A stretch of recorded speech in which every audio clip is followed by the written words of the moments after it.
شفيت ولا حاجة هي لك رضا إلا قضيتها.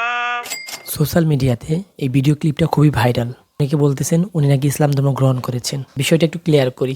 প্রথমত সত্য কথা হচ্ছে উনি ইসলাম ধর্ম গ্রহণ করেননি। আর একটু কটু কথা হচ্ছে তিনি ইসলামের নাম ভাঙিয়ে খাওয়ার ট্রাই করতেছেন।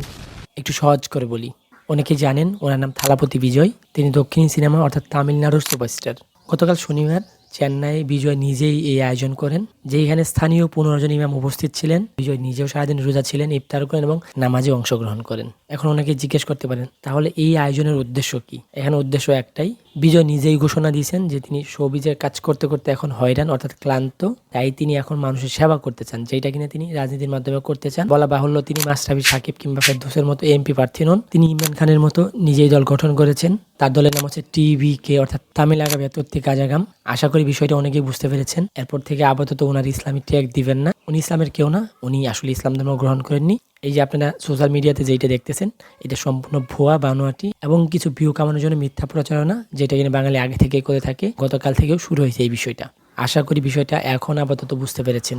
ধন্যবাদ।